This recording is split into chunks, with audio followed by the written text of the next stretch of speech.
So I couldn't hold it off any longer. The movie that I once called the worst film I had ever seen. It's time. Yeah, no kidding. What happened to Gus Van Sant? You made Good Will Hunting, man. Where did it all go wrong? And then you went and made Jerry, the terrible thriller of two guys walking in a desert doing nothing for 90 minutes. And that was only part one of the trilogy. Yeah, Gus Van Sant has a walking trilogy. That's right. Because a year later we got Elephant. Fun fact, the movie is called Elephant because you would rather have an elephant shit on your face than ever watch it again. That good, huh? Okay, in reality, it's based on a 1989 short film of the same name, directed by Alan Clark. Van Sant believed it referred to the parable of the blind men and an elephant, where several blind men try to describe the animal and they all come up with different ideas based on what part of the body they touched, which he wanted to do in this movie, showing different viewpoints. However, the title was actually referring to the elephant in the room phrase, so Van Sant completely missed the point. That doesn't surprise me.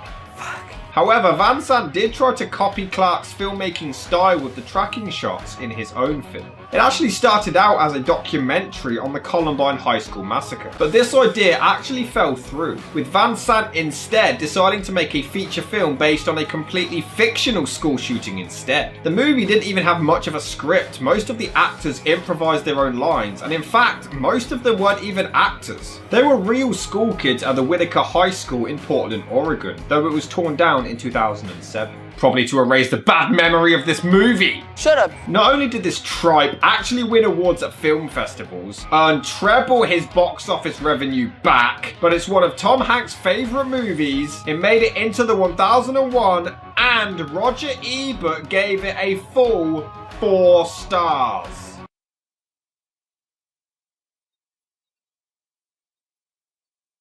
But it was so bad, 2 years later, 16-year-old Jeffrey Wise was inspired by the movie, went insane and shot up his school in Red Lake, Minnesota. Well, it's been years in the making and I can't avoid this any longer. This is Elephant. So the movie opens with a car driving and nearly running over an innocent person. Perfect metaphor for the film. But yeah, get used to long tracking shots for no reason. For long periods of time. Yep. The movie also has a really lazy way of introducing characters. Yeah, by the way, this is John. Yeah, he's introduced now. That's John. Woohoo! Dude looks like Jess World from Musicals with Cheese. He even kicks his dad out of the car and chooses to drive. How the hell does he get away with that? That's your dad, dude! He even yells at him to get back in the car too. Then he has a pointless conversation with his dad, and then we cut to Elias, who looks like Jimmy. But he's so creepy as he approaches a random couple and asks to take pictures of him. But then they just come across as creepy swingers. Hey, can I take your guys' picture? Why?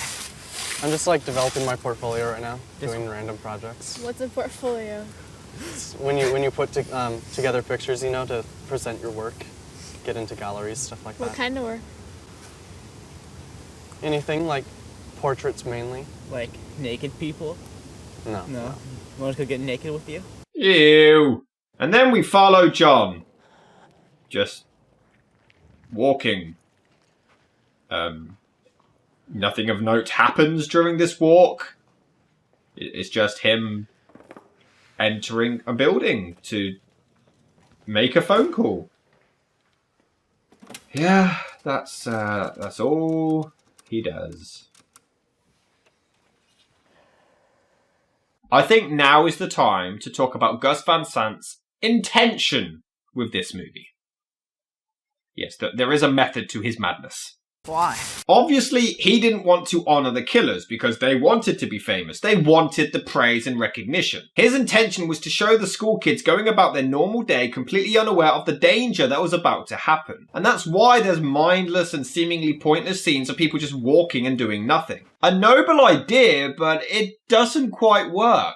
Firstly, to make a movie about Columbine, you kind of have to focus on the killers. Otherwise, you don't really have a movie. Because then you've just got kids in school you don't really know, and then they all get shot up for no reason. Even I'm Not Ashamed took the time to show the killers and their motivations, as well as Rachel's. You have to, otherwise your movie makes no sense and just leaves questions unanswered. But secondly, your movie is called Elephant. It's not like it's called Columbine or School Massacre. If someone were to watch this unaware of the premise, they wouldn't feel the unease or dread as these kids are wandering around aimlessly, so the suspense doesn't work. Hell, I know what it's about and there's still no suspense. It's just boring, once again masquerading as art. So, Mr. McFarland.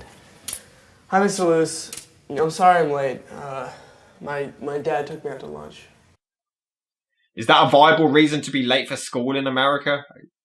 Who cares? The shot continues as he just walks through more of the fucking school!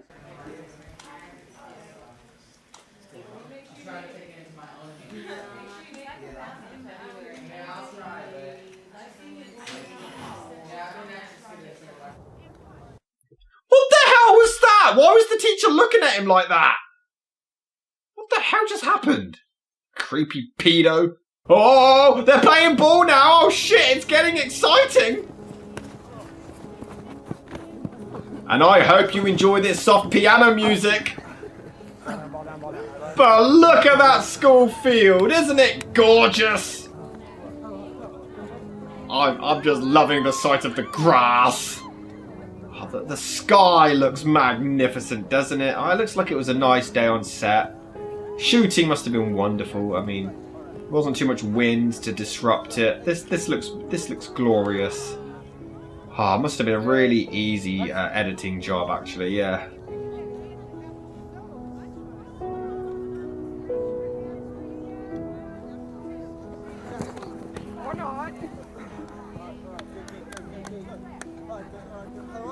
Do something!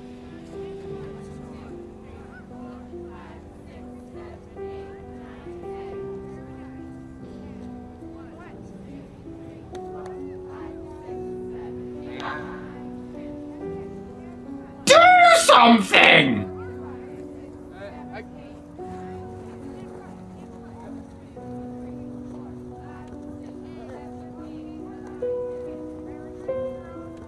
Do something!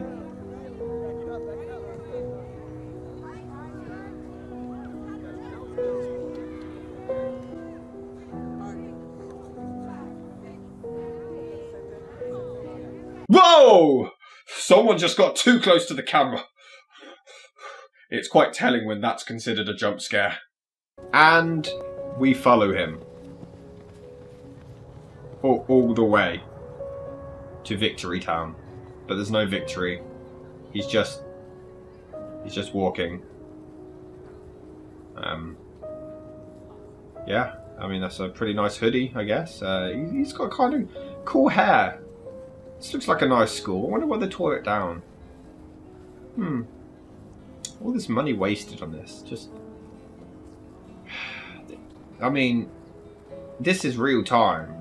I haven't extended this. You can clearly see this shot is lasting this long. Just do something! For the love of God, do something!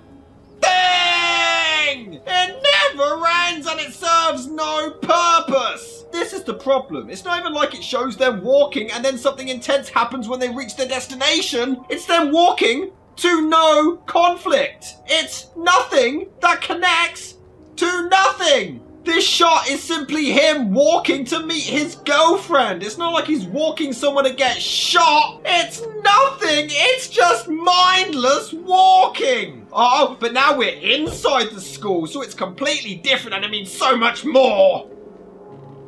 No, it doesn't. It's him walking for an eternity. For the love of Eskimo diarrhea, do something else! I'd even let this go if these were the killers to show him how they go about life pretending to be normal. But they're not! He passes a girl and one looks at him and basically creams her pants at the sight of him. She doesn't even try to hide it. Who does this? And then after the mind-numbing walking, by the way, that was Nathan and Carrie. And then right back to creepy teacher man who immediately dismisses John without speaking to him anyway. So what was the point? And then right back to more fucking walking. But you see, now they really show the creativity by having him walk towards the camera. All the creative choices made by this artistic director really are intriguing. Oh, hello. Hi. What's wrong? Nothing. You're crying. Yeah. Is something bad? Yeah, his acting. And then she kisses him and leaves. I'll see you later. Who was that? His girlfriend? I mean, we never see her again. We never find out. They don't act like a couple. It's just weird. Oh, and by the way, that was Acadia?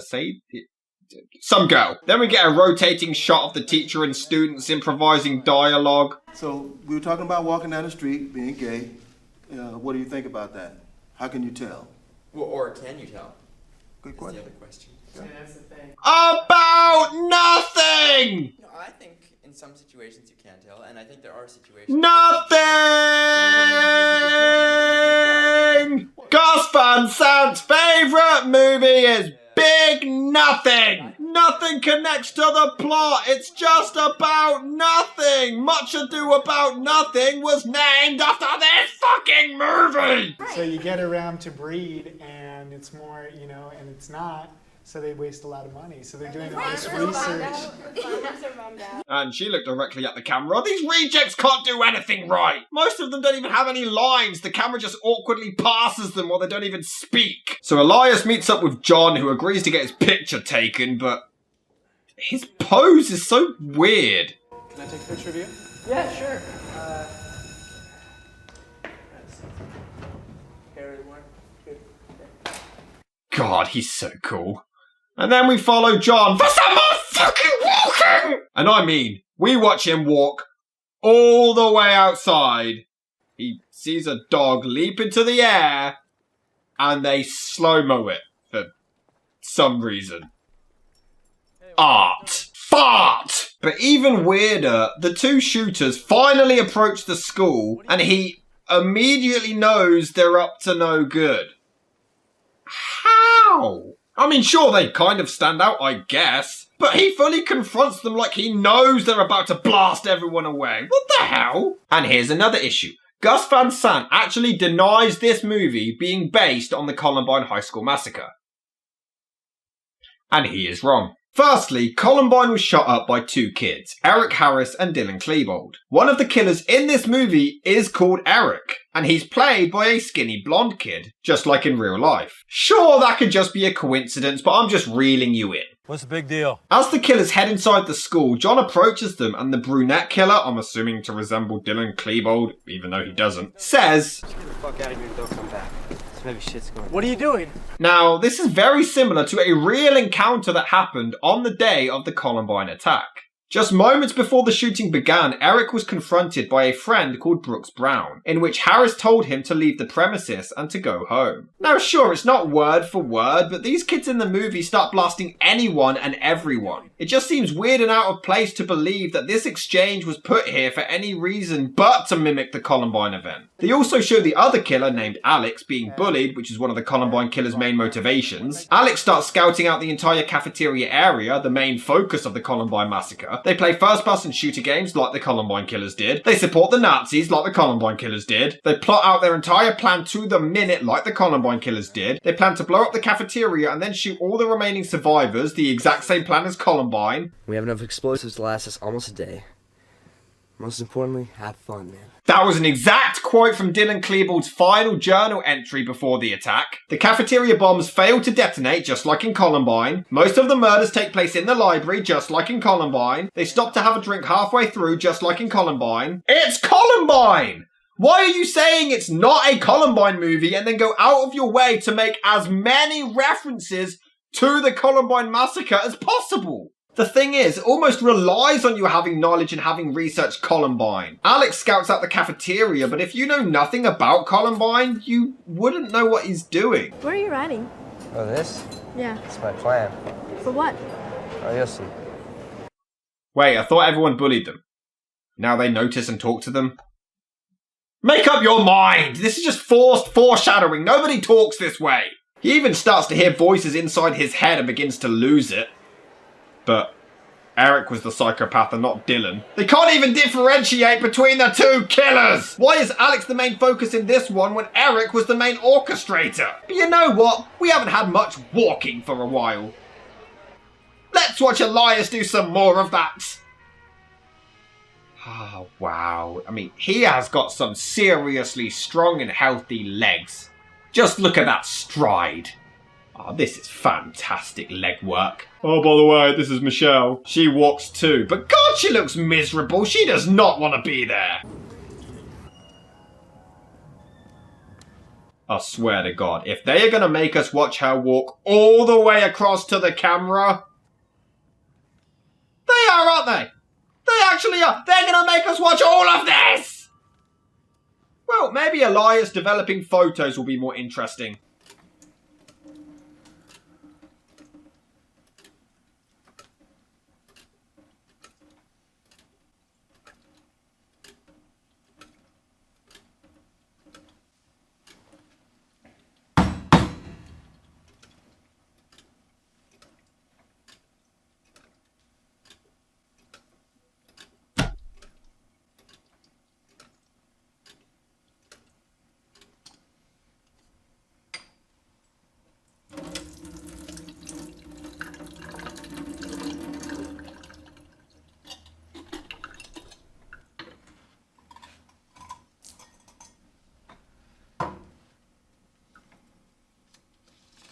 Do something! Anything!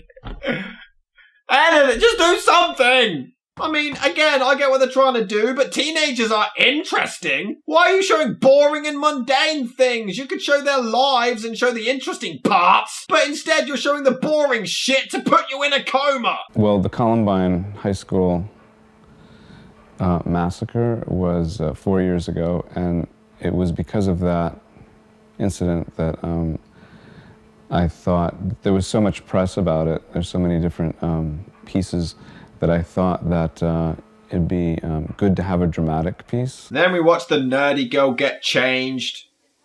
And that's pretty much it. And then we see Alex's house. I thought you didn't want to honor the killers. So why are you now bothering to show us their home and their backstory? But oh, just in case you didn't find Elias developing photos riveting enough already, watch some more of it! What's that? It's a rip in a shirt. Oh, I thought it was coming out of her head. No. No, we took that outside at the park earlier. Okay.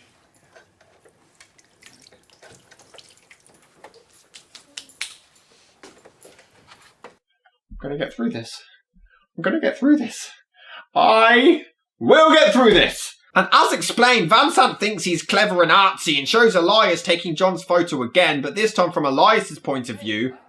But every time they do this, nothing changes. He wanted to show a different side, but there's no difference. No circumstances have been altered. It's just the same scene over and over again. And John's pose is just as gay as it was the first time. Also, look at Elias's trousers. Is he stuck in 1983?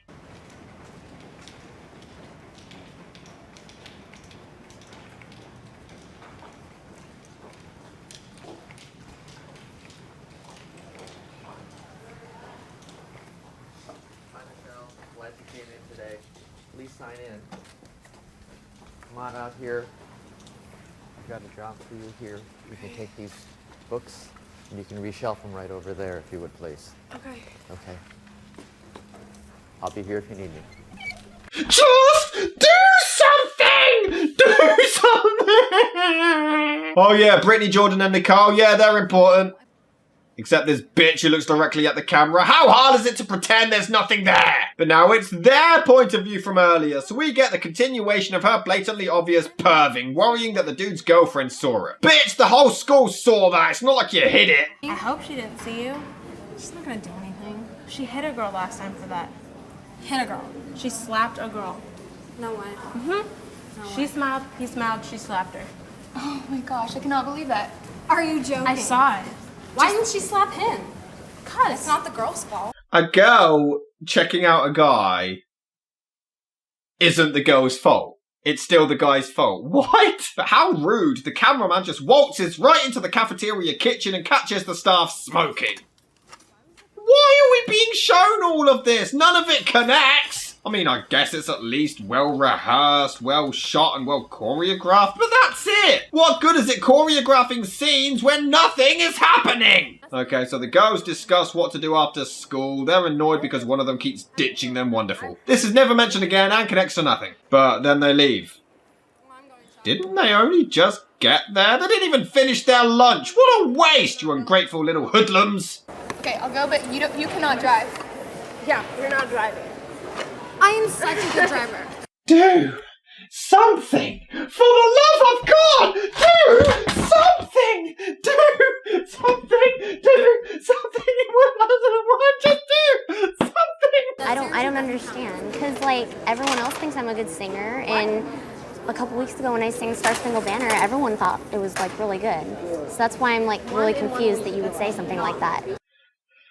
And you know what? I've avoided using this clip so many times because it's so overused, but I've got no choice because there's only so many ways I can say, do something! Do something! Do something! Can you please do something? It's pretty bad that I am begging for a school shooting to happen. It's pretty ironic that a movie about school shootings can make me want to pull the trigger on some motherfuckers. Do you ever get... Yeah, the peg yeah, right sticks there, out above your belt. and you can't get rid of it no matter what. Ugh. So gross.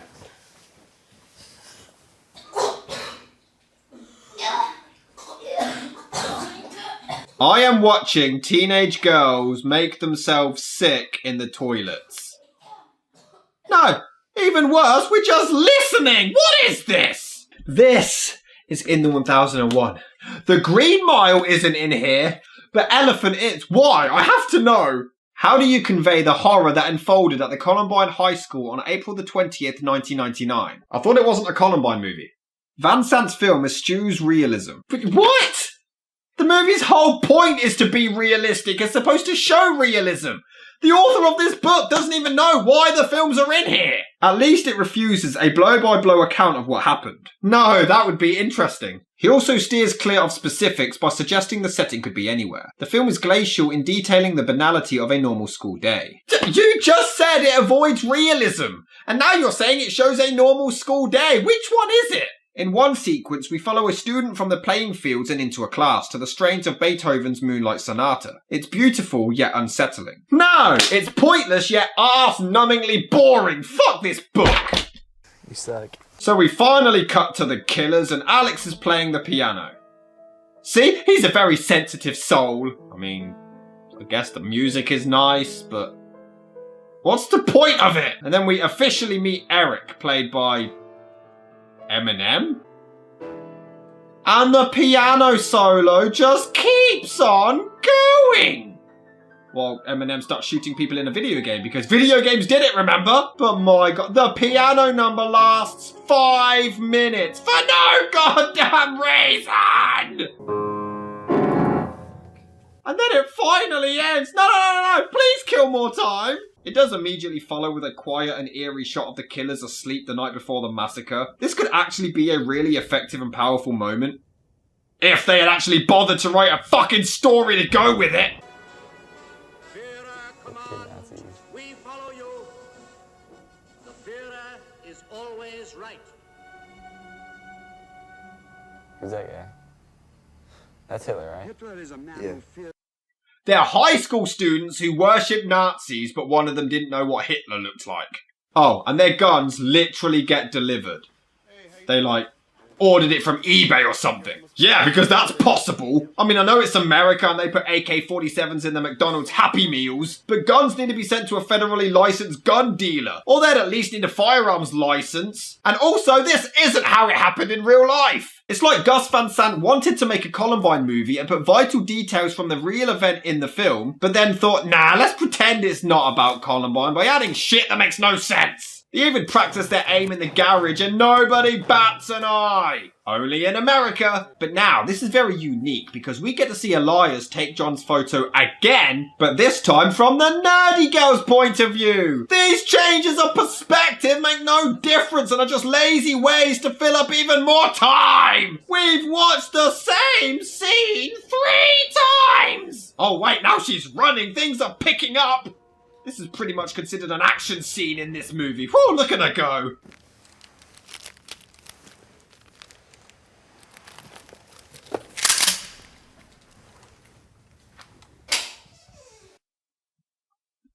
The acting is just so bad.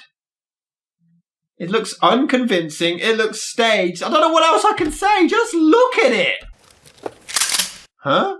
Avoid looking at the camera and stare. I guess this is it. We're gonna die today. Yeah, I've never really kissed anybody. Have you?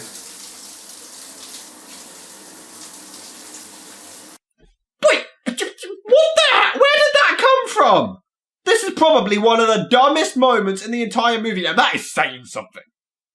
Let's just break this down. Firstly, it's so random. Okay, we're in a shower. Hey, I've just realised I've never kissed anyone, have you? Let's fuck! Secondly, the Columbine killers weren't gay.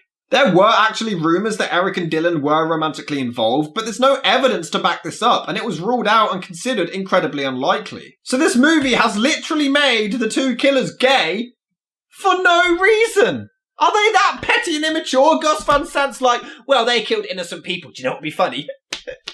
Do you know what would be funny? Make them bum each other. Oh, that'd be so funny. They have skewed historical facts for a 12-year-old boy's sense of humour.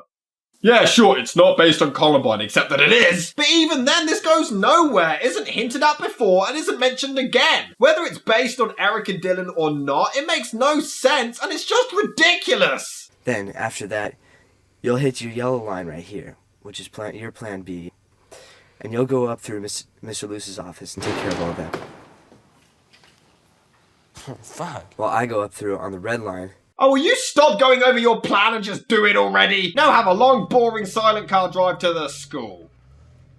My God, this could be eerie and ominous, but it's just boring. Oh, and just in case you didn't quite get that they're evil just yet, they have a devil air freshener. And we see them pass John again like earlier, but from their perspective. Again, why don't they just kill John? In real life, they spare 2 people, but they had reasons for it. This makes no sense. And then they just casually wait in the corridors for the bombs to explode, but they look ridiculous. What if they got busted right now? Oh yeah, just chilling outside maths class with a semi-automatic. Also, there's clearly a student walking towards them in the background, so 1, why aren't they reacting to the kids with guns? And 2, why aren't the killers with guns shooting them?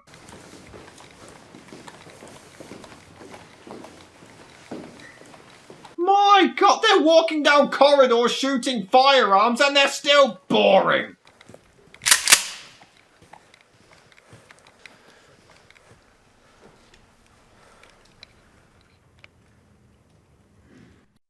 Wait, what? 2 kids come in the library with guns pointing at you and your first instinct is to take a picture. Hey you, give me your wallet or I'm gonna blow your fucking brains out. Oh my God, one must take a photograph of this moment. Then the nerdy girl gets blown away. I mean, I guess it looks cool. Too bad we knew nothing about her. Whoa. Okay. Hi. Hey, we were just talking about you. What the hell is wrong with you? Wait, she doesn't warn them about the crazy teenagers with guns? What the hell? And back to the rotating camera. Yay! Fantastic! I don't drink soda, But this time they're discussing soda. This is incredible content. Just sit down, just sit down. Let's finish this. Okay, now, we talked about what we're gonna do.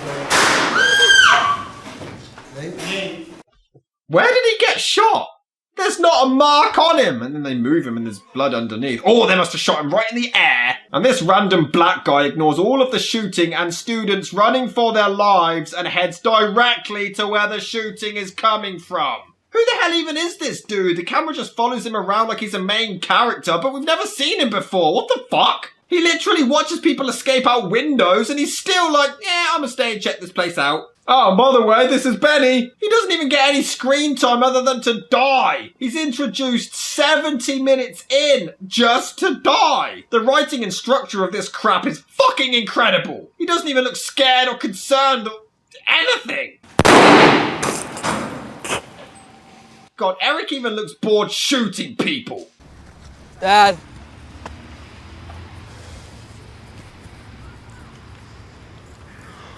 School's on fire. You alright? Yeah, what's going on? 2 minutes ago, John was running around campus trying to warn everybody, don't go in there, there's danger. His dad shows up. Oh, hey, Dad, what's up? He sounds so bored. I saw two guys come from the other side. Holy God. They had big black bags and camo gear on. Oh my God. Dude, people are dying. Emote. Where'd you go? Oh, I'm sorry. We never find out where he went. So that ominous, mysterious line about his disappearance? Completely pointless. Oh great, back to Benny wandering the corridors for no reason because he's an idiot. He even sees Eric standing over someone with a gun and walks towards him. But Eric lets the teacher go before shooting him in the back anyway. I mean, they did shoot a teacher in real life in the back, but not this way, so it's dumb.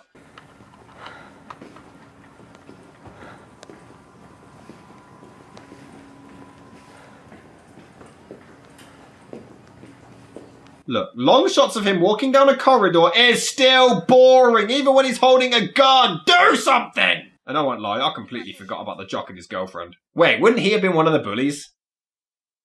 So why does he have so much screen time?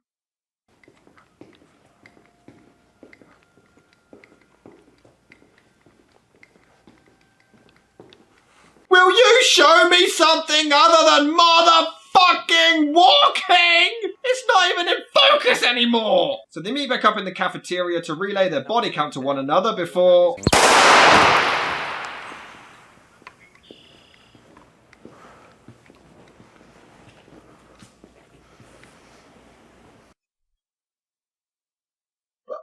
Why did he do that? Why?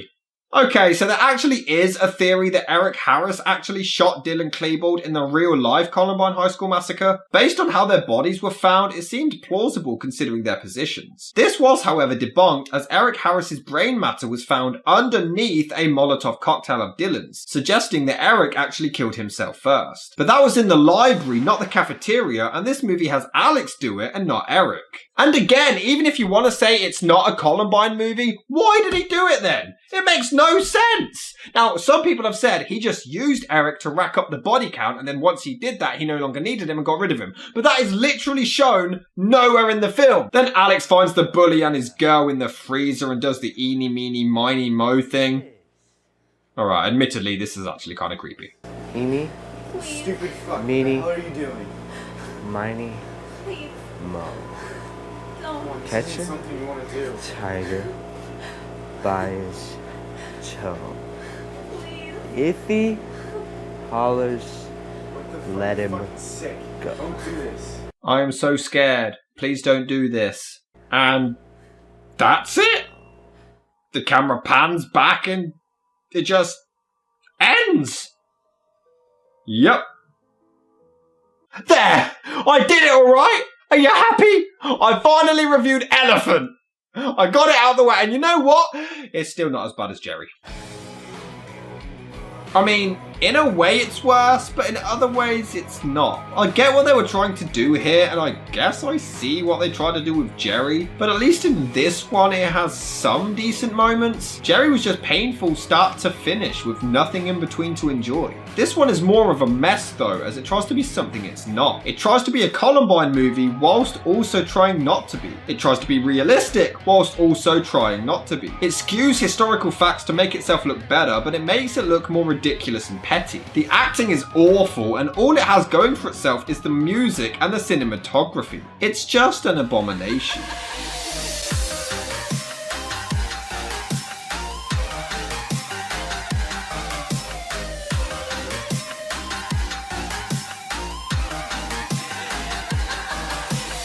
And then Gus Van Sant made another to close the trilogy.